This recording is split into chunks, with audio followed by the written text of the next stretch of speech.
नमस्कार दोस्तों, स्वागत है आपका आज की हमारी इस वीडियो में। आज हम विज्ञान सीरीज़ में धातु एवं अधातु पर चर्चा करेंगे और यहाँ से महत्वपूर्ण प्रश्नों की प्रकृति को समझेंगे। और साथ साथ में हम जानेंगे कि धातु एवं अधातु क्या हैं और इन्हें हम कैसे रिकग्नाइज करेंगे, क्या क्या इनकी प्रॉपर्टीज़ होती हैं। तो देखिए, एग्ज़ाम में तो 1 नंबर क्वेश्चन आएगा, तो आपको कुछ वैसा रटना नहीं है, समझ लेना। तो समझने से क्या होता है कि वो चीज़ें बड़ी आसानी से हो जाती हैं क्लियर कि एक्चुअल में मेटल्स हमारी क्या है या फिर हमारी नॉन मेटल्स क्या हैं। ठीक है, क्या क्या इनमें प्रॉपर्टीज़ हैं, वो सारी चीज़ें हमें यहाँ पे जान लेनी है। तो नॉर्मली देखो, मेटल्स जिन्हें हम हिंदी में क्या बोलते हैं, धातु बोलते हैं, वो क्या होती हैं। तो आपने पीरियोडिक टेबल का अध्ययन किया होगा जब आप पढ़ते होंगे 10th या 12th में, तो या अभी पढ़ रहे होंगे। तो यहाँ पे हम देखेंगे कि मेटल्स की कुछ विशेष प्रॉपर्टीज़ होती हैं, उनके बेस पर हम उन्हें बताते हैं कि ये धातुएँ हैं। लेकिन इनको पहचानने का एक सबसे बेस्ट तरीका है, वो है इनका इलेक्ट्रॉनिक कॉन्फिगरेशन के माध्यम से इलेक्ट्रॉन लेने या देने की प्रक्रिया। तो देखो, मेटल क्या होती हैं, ऐसे सभी एलिमेंट हैं क्या, जो एलिमेंट क्या करते हैं, इलेक्ट्रॉन को डोनेट करते हैं। इलेक्ट्रॉन को क्या करते हैं, डोनेट, यानी कि जो इलेक्ट्रॉन देते हैं उन्हें क्या बोलते हैं, वो सब होते हैं हमारे मेटल्स। यानी कि इलेक्ट्रॉन देने वाले एलिमेंट कहलाते हैं metals. Like that, for example की हम बात करें, जैसे सोडियम है, ठीक है, पोटेशियम है, आपका लिथियम है, ठीक है, मैग्नीशियम है, कैल्शियम है। ये सब कैसे हैं, ये सब की सब मेटल्स हैं। कैसे हैं, समझ लेते हैं इलेक्ट्रॉनिक कॉन्फिगरेशन से। अगर हम यहाँ बात करें एन की, तो इसका एटॉमिक नंबर कितना होता है, 11, इसका होता है 19, इसका होता है 3, इसका होता है 12, इसका होता है 20। देखिए, मुझे सब तैयार है। क्यों? क्योंकि नॉर्मली मैं करता क्या हूँ कि इन चीज़ों को समझ के पढ़ता हूँ। अगर आप भी इस तरीके से पढ़ेंगे तो आपको रटने की आवश्यकता बिल्कुल नहीं पड़ेगी, सब याद हो जाएगा। तो देखते हैं कि आखिरकार कैसे ये सोडियम जो मेटल है, ये कैसे है। जबकि हमें पता है कि सोडियम काफ़ी सॉफ्ट मेटल है, जबकि मेटल जैसे ही हमारे दिमाग में आता है वैसे ही लगता है कि हाँ बहुत हार्ड होगी, उसमें आवाज़ होगी, शाइनिंग होगी। ये सब प्रॉपर्टीज़ हैं, मैं मानता हूँ। लेकिन अब सोडियम कैसा है, बहुत सॉफ्ट है, अपवाद है। पोटेशियम कैसा है, सॉफ्ट है, अपवाद है। तो इन चीज़ों को हमें समझना होगा। तो जैसे कि हमने यहाँ पर 11 Na लिया, ठीक है, और अब हम करेंगे इसका क्या, इलेक्ट्रॉनिक कॉन्फिगरेशन। तो पहले जो है कक्षा में कितने आएंगे, 2 इलेक्ट्रॉन, फिर कितने आएंगे, 8 इलेक्ट्रॉन, फिर कितने आएंगे, 1। अब इसके आउटर मोस्ट जो है सेल में 1 इलेक्ट्रॉन है।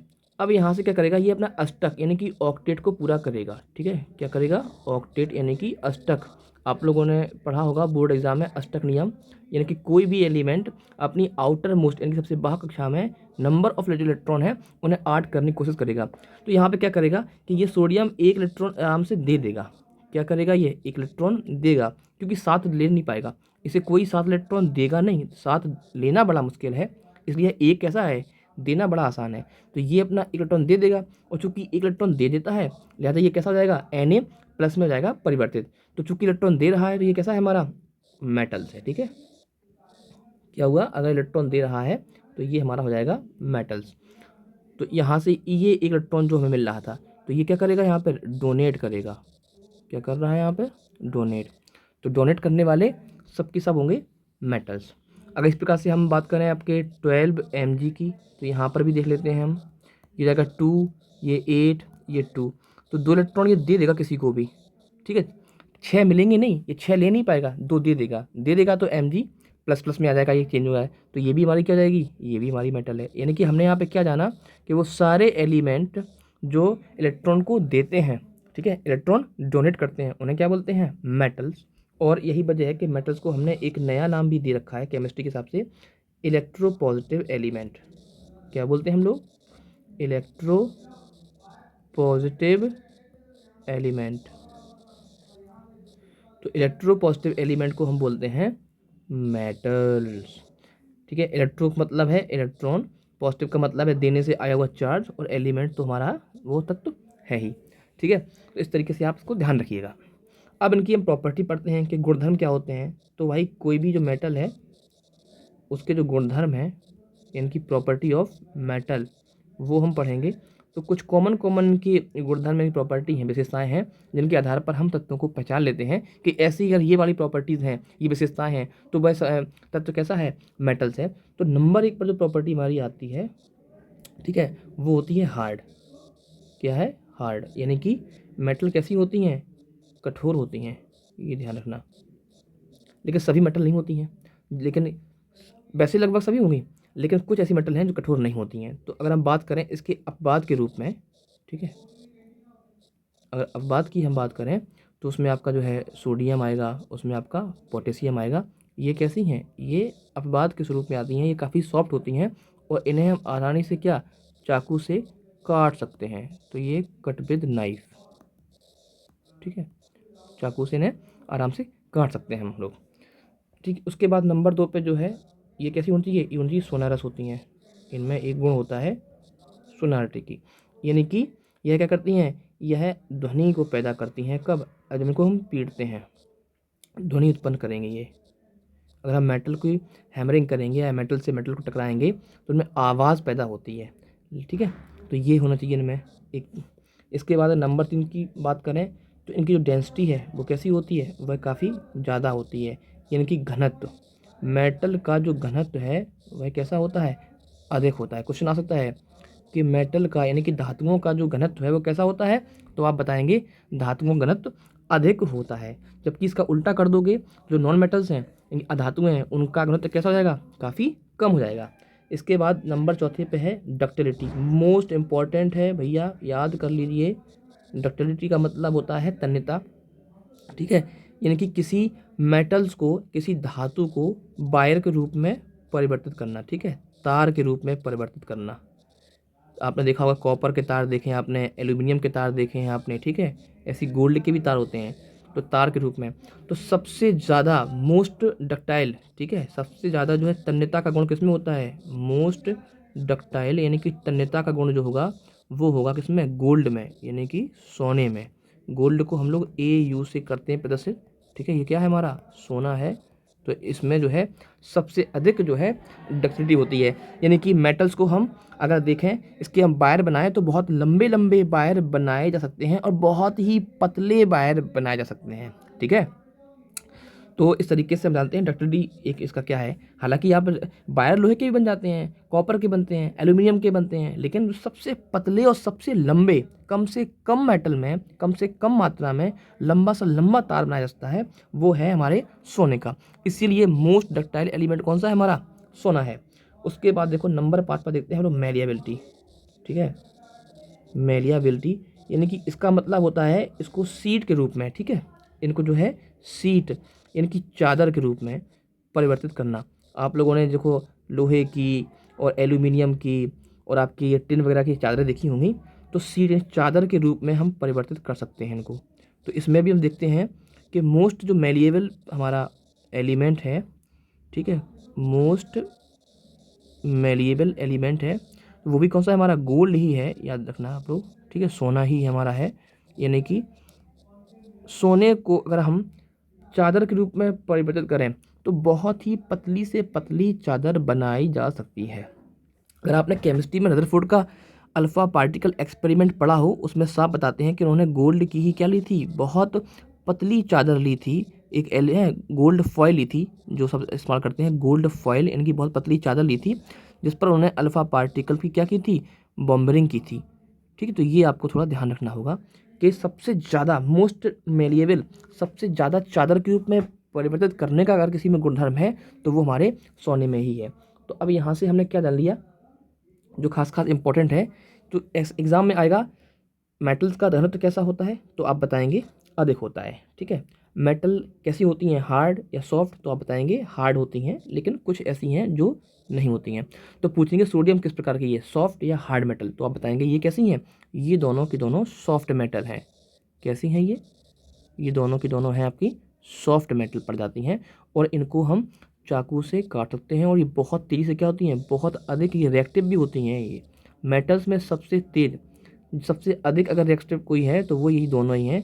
नंबर 1 पे आपकी आती है पोटेशियम और नंबर 2 पे आती है क्या, सोडियम। यही वजह है कि इनको हम कहाँ रखते हैं, इनका जो भंडारण है वो हम करते हैं केरोसिन में। कहाँ करते हैं इनको हम भंडारण, इनका भंडारण करते हैं हम केरोसिन में, क्योंकि नॉर्मली अगर आप इनको रखेंगे तो एयर में मौजूद जो मॉइस्चराइज़र होगा, जो पानी की मात्रा होगी, उससे क्रिया करके यह आग पैदा कर देती हैं। तो केरोसिन में ही हम इनका भंडारण करते हैं ताकि ये मॉइस्चर से दूर रहें और आग जैसे कारनामे ना हों। ठीक है, तो अगर लकड़ियों के बीच में या कहीं पर भी आप सोडियम को रख देंगे, ऊपर से अगर आप जल अर्पित करेंगे, पानी डालेंगे, तो आप क्या देखेंगे, ये आग पकड़ लेगा। तो इनका भंडारण हम करेंगे केरोसिन में। और अब आप सोचेंगे इसका ईथर में या बेंजीन में, तो ईथर या बेंजीन कैसी होती हैं, घुलनशील होती हैं।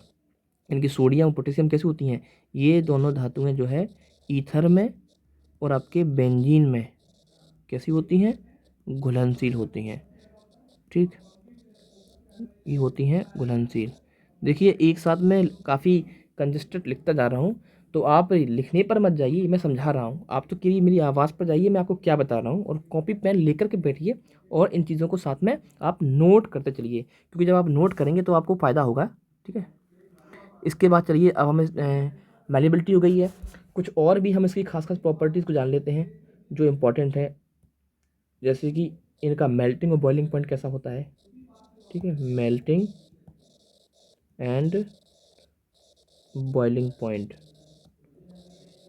तो कोई भी मेटल होगा, इनका मेल्टिंग एंड बॉइलिंग पॉइंट कैसा होता है, हाई होता है, यानी कि अधिक होता है, हाई होता है यानी कि अधिक होगा, उच्च होगा इनका मेल्टिंग या बॉइलिंग पॉइंट। लगभग सभी मेटल्स का होता है। लेकिन अगर हम बात करें अपवाद के रूप में, देखिए यहाँ पर भी अपवाद है, हमें इसके अपवाद ही तो पढ़ने हैं क्योंकि हमारे इम्पोर्टेंट तो यही हैं अपवाद। तो अपवाद के रूप में देख लेते हैं, दो हैं मेटल, एक तो है हमारी सीजियम, ठीक है, कौन सी है, सीजियम, और एक है हमारी गैलियम, सीजियम और गैलियम। ये दोनों ऐसी हैं कि अगर आप इन्हें अपने हथेली पर रख लेंगे,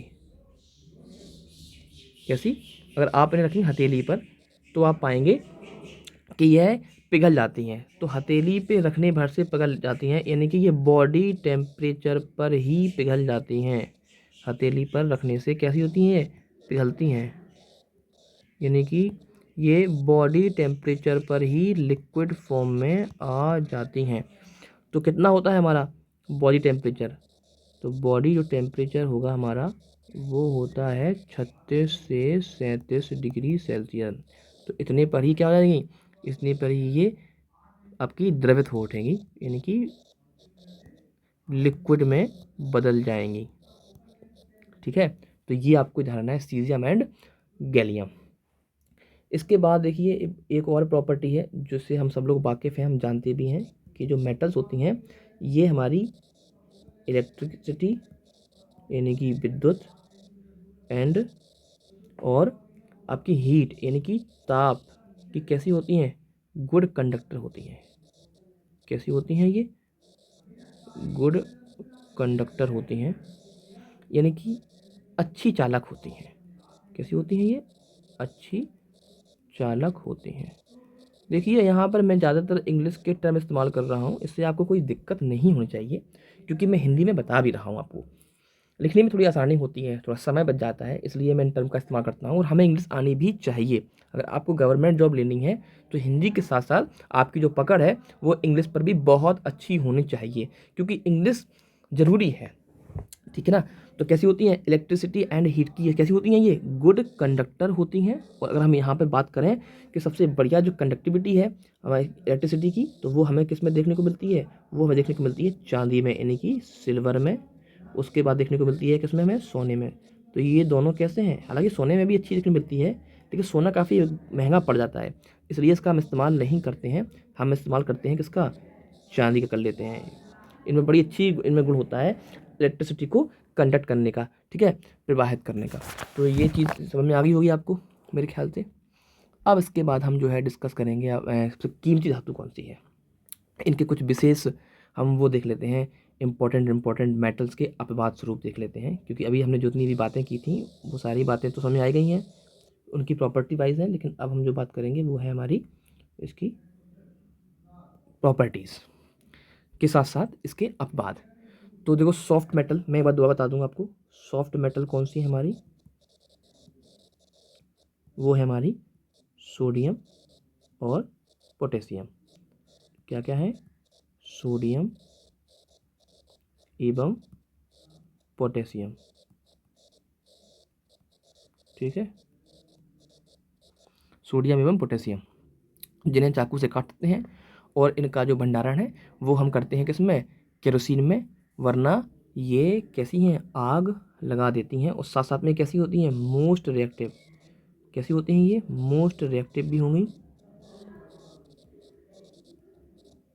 इनकी बड़ी तेज़ी से ये रिएक्शन कर जाती हैं। ठीक है, पहला हो गया एक अपवाद। दूसरा जो अपवाद है वो है लो मेल्टिंग एंड, आपका ये हमने यहीं पर डिस्कस कर लिया है, low melting and boiling point वाली कौन सी है हमारी, तो वो है सीजियम और गैलियम। तो इसको भी लिख लेंगे। वैसे मेटल कैसे होती हैं, high melting and boiling point, लेकिन जो है low melting and boiling point, तो वो किस में होंगी, वो होंगी हमारी सीजियम, ठीक है, एवं गैलियम में होंगे। ठीक, उसके बाद लिक्विड मेटल, मेटल कैसी होती हैं, सब हार्ड होती हैं, कठोर होती हैं, लेकिन लिक्विड में भी मिलती है, वो कौन सी हमारी, Hg, मरकरी। अब समझ आया, आपने देखा होगा मरकरी को, जब फीवर आता है और आप लगाते हैं थर्मोमीटर तो उसमें होती है मरकरी, Hg। ये कैसी है, एक लिक्विड मेटल है। कैसी है ये, लिक्विड मेटल है, तो ये भी इम्पोर्टेंट है। मोस्ट डक्टाइल मेटल कौन सी है, गोल्ड है। मोस्ट मेलिएबल कौन सी मेटल है, गोल्ड है, तो ये भी याद रखना दोनों। अब आती है सबसे प्रीसियस, यानी कि कीमती मेटल कौन सी है, तो सोने से भी अधिक कीमती जो हमारी धातु है, यानी कि जो मेटल है, वो है हमारी प्लेटिनम। ठीक है, कौन सी हमारी वो है, प्लेटिनम है, जो कि रिएक्टिविटी सीरीज में सबसे नीचे रखी हुई है, क्योंकि सबसे कम ये क्रियाशील है, बहुत कम करती है क्रिया, यानी अक्रिय एक प्रकार की ये मेटल है। ठीक है, तो ये हमारी क्या हो गई हैं, ये हमारी मेटल्स हो गई। तो ओवरऑल यहाँ पर हमने मेटल के सारे पॉइंट अपने तरीके से डिस्कस कर लिए हैं और मुझे लगता है कि ये आपको समझ में आ गया होगा। अब हम चले इसके बाद डिस्कस करेंगे आराम से अपनी कौन सी अधातुओं के ऊपर। इनकी हमारी जो अधातुएँ हैं, अधातुएँ यानी कि नॉन मेटल के बारे में बात करेंगे हमारी। ठीक है, किसके बारे में बात करेंगे हम लोग, नॉन मेटल के बारे में बात करेंगे। तो हम यहाँ पे क्या जान लेते हैं कि जो भी प्रॉपर्टी हमारी होती है मेटल्स की, उसका जस्ट हम उल्टा कर देंगे। तो यहाँ मैं ज़्यादा डिस्कस नहीं करूँगा, नॉर्मली बता दूंगा कि ये धातुएं की जो होती हैं हमारी नॉन मेटल्स होती हैं, वो कैसी होती हैं, ब्रिटाइल इन नेचर होती हैं, यानी कि भंगुर होती हैं। ये कैसी होती हैं, भंगुर। अगर इनकी हम हैमरिंग करेंगे, इनको हम ठोकेंगे, हथौड़ा मारेंगे, तो यह छोटे छोटे टुकड़ों में टूट जाएंगी। इसका सबसे बेस्ट एग्जांपल आपने देखा हो ग्रेफाइट का। आपने जो पेंसिल देखी होगी जिसका आप इस्तेमाल लिखने में करते हैं, अगर आप उसके अंदर की ब्लैक वाले पार्ट को आप तोड़ें तो वो छोटे छोटे ढेर सारे पार्ट में ब्रेक हो जाता है। तो कैसी होती हैं, भंगुर होती हैं। उसके बाद अगर हम बात करें इनके मेल्टिंग और बॉइलिंग पॉइंट की, तो इनका कैसे होते हैं, बहुत कम होते हैं। मेल्टिंग एंड बॉइलिंग जो पॉइंट है वो कैसा होता है, बहुत लो होता है। ठीक है, और इसके साथ साथ ये कठोर नहीं होती हैं। मोस्टली जो है ये हमें कैसे गैस फॉर्म में देखने को मिलती हैं, गैस में होंगी, या फिर नॉर्मली जो है हमें ये आपके सॉलिड फॉर्म में देखने को मिल सकती हैं, लेकिन मोस्टली कैसी होती हैं, गैस होती हैं। ठीक, लेकिन यहाँ जो इम्पोर्टेंट है वो ये है कि एग्ज़ाम में आएगा एक, बताइए लिक्विड नॉन मेटल। तो आप बड़े हो जाओगे परेशान कि यार हमने तो गैस पढ़ा है, किसी किसी को हमने सॉलिड में पढ़ा है, लेकिन ये लिक्विड, तो एकमात्र आपकी जो लिक्विड नॉन मेटल है, देखिए वहाँ पर लिक्विड मेटल थी, यहाँ पर लिक्विड नॉन मेटल भी है एक, यानी कि द्रव अवस्था में जो अधातु है वो है आपकी कौन सी, ब्रोमीन है। कौन सी है आपकी, ब्रोमीन है, जो कि क्लोरीन के बाद आती है और ये हैलोजन फैमिली की है। ठीक है, हैलोजन ग्रुप की है, क्या है, ब्रोमीन। अगर आपको इंग्लिश वर्जन में प्रॉब्लम हो लिखने में तो ये हो गया हमारा क्या, ब्रोमीन। और क्लोरीन के ठीक बेस्ट नीचे ही है। तो पहले क्या है हमारा फ्लोरीन, फिर कौन सा है, क्लोरीन, फिर कौन सा है हमारा, ब्रोमीन, फिर कौन सा है हमारा, आयोडीन। ये चार एलिमेंट हैं हेलो फैमिली में जो इम्पोर्टेंट है। उसमें जो है नंबर 3 पर ये आपके देखने को मिलेगी, कौन सी आपको, ब्रोमीन। ठीक है, ये लिक्विड नॉन मेटल है। ठीक है, और मोस्टली इनके मेल्टिंग और बॉइलिंग पॉइंट जो लो होते हैं, ये ब्रिटाइल भी होती हैं, और इनमें पीटने पर इनमें आवाज़ नहीं आती है, तो तन्यता का गुण भी नहीं होता है, इनमें डक्टिलिटी भी नहीं होती है, और साथ साथ में इनमें जो है नहीं होती है तो क्या, मैलेबिलिटी भी नहीं होती है। तो ये तीनों चीज़ें नहीं होती हैं इनमें। तो सोनारिटी अगर हम बात करें इनमें तो नहीं होगी, अगर हम बात करें इनमें डक्टिलिटी की, ठीक है, तो वो भी नहीं होगी। अगर हम बात करें इनमें मैलिएबिलिटी की, तो वो भी नहीं होगी, ठीक है। इनकी ना तो इनको जो है चादर के रूप में परिवर्तित कर सकते हैं आप, ना इन्हें आप वायर यानी कि तार के रूप में कर सकते हैं परिवर्तन, और पीटने पर इनमें आवाज़ भी नहीं आती और इनमें शाइनिंग भी नहीं होती है, इनकी लस्ट्रस भी नहीं होती हैं, ठीक है, इनमें शाइनिंग भी नहीं होगी, इनकी चमक होती है वो नहीं होती है, ठीक है। जबकि मेटल्स में क्या होती है, मेटल्स में चमक देखने को मिलती है, सोना बहुत चमकता है, चांदी बहुत चमकती है, प्लेटिनम तो बहुत ज़्यादा चमकता है, ठीक है। तो आपने मेटल्स में चमक देखी होगी, इसमें जो है नॉन मेटल्स में चमक नहीं होती है, ये आप ध्यान रखिएगा। तो ये कॉमन कॉमन प्रॉपर्टीज़ हैं जिन्हें आप एक दो बार इस वीडियो को देखेंगे तो आपको समझ में आ जाएगा। अब जब आप स्किप करेंगे वीडियो तो मुझे पक्का पता है कि आपको समझ में नहीं आने वाला, आप थोड़ा देख के छोड़ देंगे तो समझ में नहीं आने वाला। तो स्किप मत करिए, मतलब इत्मीनान के साथ बैठिए कॉपी पेन लेकर के और केवल मुझे सुनते जाइए और मैं जो डिस्प्ले पर लिख रहा हूँ उसको आप देखते जाइए, बस समझ लो आपका पूरा का पूरा कॉन्सेप्ट क्लियर। क्योंकि यहाँ पर मैं अदर लोगों की तरह पढ़ा नहीं रहा हूँ कि वो पॉइंट टू पॉइंट डिस्कस करते हैं, 4 पॉइंट निकाल लिए आराम से और बस वही डिस्कस कर दिए, उन पॉइंट से कुछ नहीं होने वाला। एकदम डीपली पढ़िए, आप एकदम कॉन्सेप्ट वाइज पढ़िए जैसे मैं पढ़ा रहा हूँ। जब आप कॉन्सेप्ट को पढ़ेंगे, एक बार जो कॉन्सेप्ट क्लियर हो गया तो फिर रटने की जरूरत नहीं है, क्योंकि फिर रट्टाफिकेशन आप कब तक लगाओगे, तो वो सब किसी काम की नहीं है, ठीक है ना। तो इस तरीके से आप जो है मेरे साथ बने रहिए और कॉन्सेप्ट को क्लियर करते रहिए। तो आई होप कि यहाँ पर आपको समझ में आ गया होगा। अब यहाँ पर जो सबसे इंपॉर्टेंट चीज़ है एक और है जो नॉर्मली देखने को मिलेगी कि ये कैसी होती हैं, बैड कंडक्टर होती हैं, bad conductor of heat and electricity, ठीक है। इनकी जो अधातुएं हमारी वो कंडक्ट नहीं कर पाती हैं हीट को और इलेक्ट्रिसिटी को।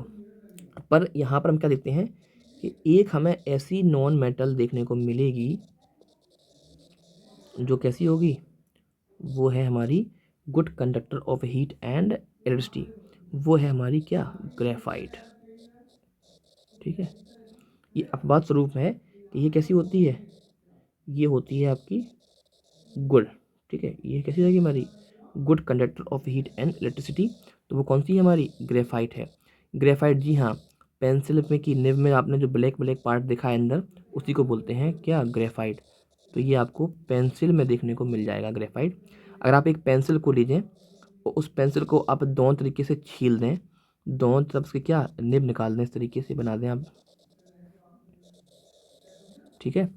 और आप क्या करेंगे, यहाँ पर भी आप वायर जोड़ देंगे और यहाँ से भी वायर जोड़ देंगे और यहाँ पर आप कोई बल्ब लगा दें, ठीक है, इस तरीके से कोई बल्ब लगा दें और यहाँ पर आप इसमें जोड़ दें कोई बैटरी वगैरह, तो आप क्या देखेंगे कि ये बल्ब जो है जलने लगेगा, कुछ समय बाद ये बल्ब जलने लगेगा। कारण ये है कि पेंसिल की दोनों निब में क्या है, ग्रेफाइट लगा हुआ है, जो कि अंदर जो है काले काले फॉर्म में डला हुआ दिखता है आपको। पतली सी पेंसिल होती है अंदर निब डली होती है, तो वो क्या होती है हमारी, वो ग्रेफाइट होता है। और जो कैसा होता है, तो ग्रेफाइट जो है गुड कंडक्टर होता है, ठीक है। क्या होता है, ये good conductor of heat and electricity होता है। तो ये आपको यहाँ पर ध्यान देना होगा, कॉमन सी है। तो यहाँ से क्वेश्चन बहुत इंपॉर्टेंट है जो कि एग्ज़ाम में आपका मुँह से पूछा जाएगा कि ये कैसे होते हैं। तो भैया ग्रेफाइट कैसा है, good conductor of heat and electricity है। तो ये बहुत इंपॉर्टेंट है, ये ज़रूरी भी है आपके लिए, तो ये आप ध्यान रखिएगा, ठीक है। और उसके बाद सबसे हार्डेस्ट नॉन मेटल, तो वो सबसे हार्डेस्ट नॉन मेटल मान लो या सबसे हार्डेस्ट पदार्थ मान लो। तो वैसे हमने क्या था कि ये आपको कहाँ देखने को मिलेंगी, गैसेस फॉर्म में होंगी और साथ में ये सॉलिड भी हो सकती हैं, लेकिन लिक्विड में ये है आपकी अकेली लिक्विड नॉन मेटल केवल एक ही है, वो है कौन सी आपकी, ब्रोमीन। तो हार्ड नॉन मेटल कौन सी है, या उसको हम बोलते हैं हार्डेस्ट मटेरियल, ठीक है, ऑन अर्थ, तो वो है आपका कौन सा, डायमंड। क्या है वो आपका, डायमंड। क्या बोलते हैं डायमंड को हम लोग, हीरा, जी हाँ। दुनिया में सबसे अधिक कठोर, सबसे सबसे ज़्यादा हार्ड, बल्कि यहाँ तो हम इसको हार्डेस्ट लिख सकते हैं, ठीक है। सबसे अधिक कठोर अगर कुछ है तो वो क्या है हमारा, वो है हमारा डायमंड। और डायमंड और क्या है, ये दोनों ही कार्बन के अपर रूप हैं, ठीक है। ये क्या है, कार्बन के अपर रूप। कार्बन भी कैसा है, कार्बन भी एक नॉन मेटल है, ये ध्यान रखना। कार्बन कैसा है, एक नॉन मेटल है। और इसके जो अपर रूप है, लेकिन बात करें तो एग्जाम बहुत इंपॉर्टेंट है, तो इसके अपर रूप दो हैं। एक तो आपका कौन सा है, हीरा है यानी कि डायमंड, और एक आपका कौन सा है, ग्रेफाइट है। ठीक है, दोनों ही प्योर कार्बन से मिलकर बने हैं। अब सोचने वाली बात है, हीरा जो कि प्योर कार्बन से मिलकर बना है, और वो कैसा है, दुनिया की सबसे ज़्यादा कठोर जो है चीज़ हो गई। और ग्रेफाइट वो भी कैसे बना है, प्योर कार्बन से, और वो कैसा है, भंगुर है बहुत ज़्यादा। सबसे ज़्यादा भंगुर मुझे यही दिखाई देता है नॉन मेटल्स में, आप दबाएंगे वो टूट जाएगा। तो कारण ये है, इसका जो कारण है वो है कि हीरे में जो कार्बन के जो परमाणु हैं वो कैसे हैं, 3D में लगे होते हैं, यानी कि त्रिविमीय उसमें होते हैं, संरचना में जुड़े होते हैं। जबकि इसके कैसे होते हैं, इसके जो है रेखीय एक सीधी दिशा में देखने को मिलते हैं। यही वजह है कि हीरा कैसा है, हीरा सबसे ज़्यादा कठोर है, और ग्रेफाइट कैसा है, नॉन मेटल्स में सबसे ज़्यादा ब्रिटाइल हो जाएगा। ठीक, तो ये यहाँ से ओवरऑल आपका क्या हो गया, मेटल एंड नॉन मेटल का पूरा कॉन्सेप्ट हो गया, जिसे आप तैयार कर लीजिए। अब कैसे कैसे प्रश्न बनेंगे उनकी प्रकृति को हम अलग से एक फाइल में डिस्कस कर लेंगे। आज की वीडियो के में इतना ही। वीडियो अच्छा लगा है तो लाइक करें, शेयर करें, और स्किप ना करें, पूरा देखें। Thank you.